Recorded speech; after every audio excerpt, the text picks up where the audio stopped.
I would like to see more food coming to organisations like FareShare that can be redistributed and sort of diverted from landfill and kind of incinerators and other places like that. At farm level, food on insane levels, hectares and hectares of food can be rejected because cauliflowers are the wrong shade of white, or courgettes have the wrong angle of curvature, or pumpkins are too big. Why is that happening? They still have the same nutritional value. 1 in 9 people in the UK is food insecure.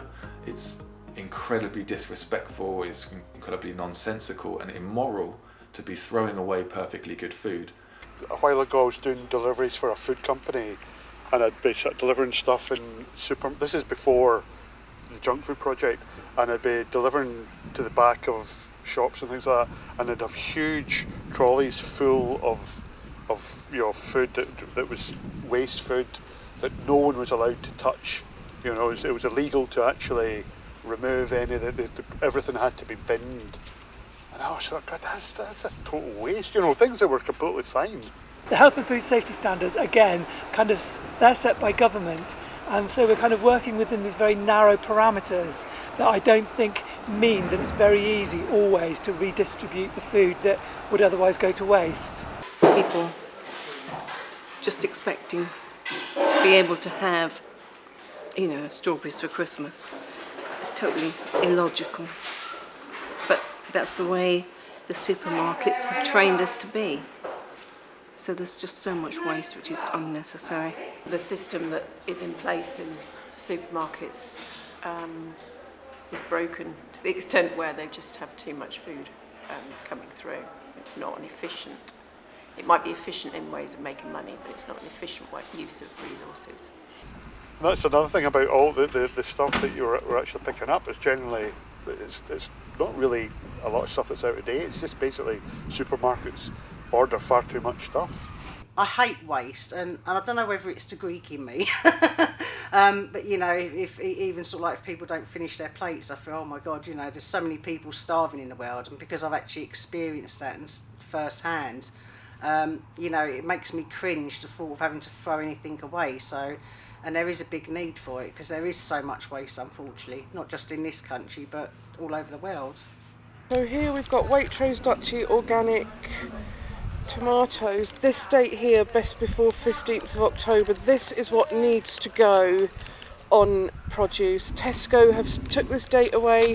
Waitrose need to, because these have come from the Isle of Wight, UK, which isn't bad. I've seen tomatoes, but these could still be sold and eaten. It's just madness that somebody, I don't know who's made this rule up, but this rule needs to be changed, and then we wouldn't need to be throwing away this beautiful food.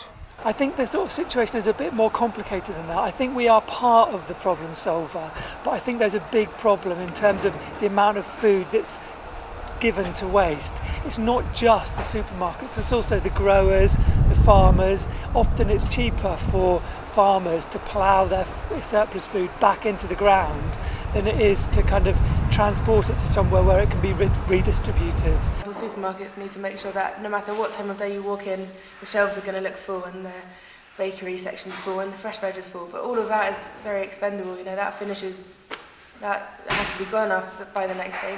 So of course that ends up being wasted and things like that.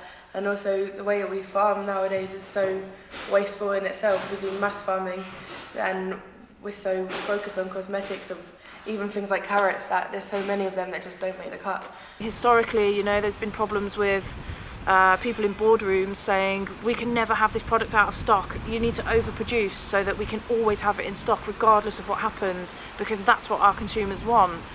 But actually, that's not how food works, and we're just exhausting the land and exhausting the resources and exhausting water, and actually it doesn't need to be like that. People expect to be able to buy different things every year and a greater variety every year, and that's almost a hallmark of progress. And perhaps that needs to be reined in, so we need to rein the supply in rather than wait for the demand to collapse. Because I think if there's a supply, people will always seek out novelty. I'm the same, if there's a fruit I haven't tried before, I want to try it. And I think if you take away the supply, you might actually stop the demand from ever forming. We've got to kind of change people's hearts and minds and make them understand that we don't need to be constantly consuming these things. And I think when you do that, the systems around you start to change as well, naturally. I lived in a long time in Italy, where when tomatoes were a glut of tomatoes, you could pick up a great tray of them for €1.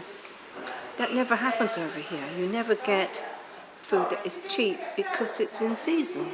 I think that if we can start educating people to eat seasonally, start educating people to be able to cook from scratch better, then those ideas will allow people to not feel like they need the amount of choice in the supermarket. We don't need every vegetable from all around the world to choose from each day. And I think sometimes that choice stops people from being able to make healthy and easy decisions. The access that we have to food has meant that we've completely lost connection with it, that we don't value it in the same ways that we used to. The answer is for us to become more connected with producing our own food, and become less reliant on the supermarkets for food that we can grow ourselves. I think I read that the majority of food waste is at home, like rather than an industrial level. I think it's when people buy stuff at home and then just don't get around to using it.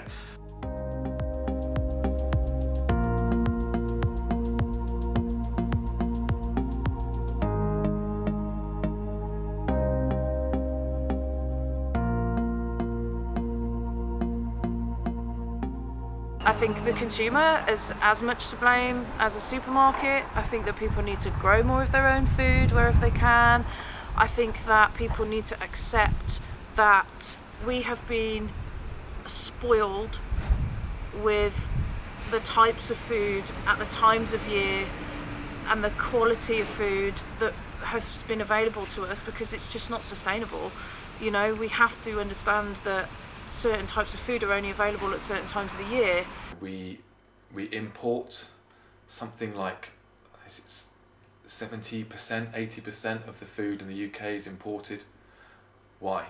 Why are we not growing our own food? Why are we not going back to seasonal food? Why are we not growing food in our gardens and sharing it with our neighbours and having local allotments and getting people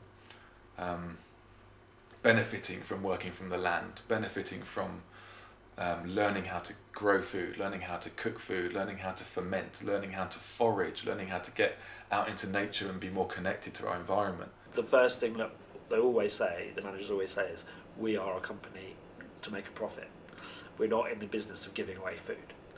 But then we'll get to a stage where we've got some food which we can't do anything with, so we'd like to do something useful and ethical with it. When I first got involved in the project, Adam Buckingham, the founder, made a big point of saying the object of the project really was to end food surplus. In other words, we were running a business that in the end would put ourselves out of business because there wouldn't be any surplus, there wouldn't be any food waste.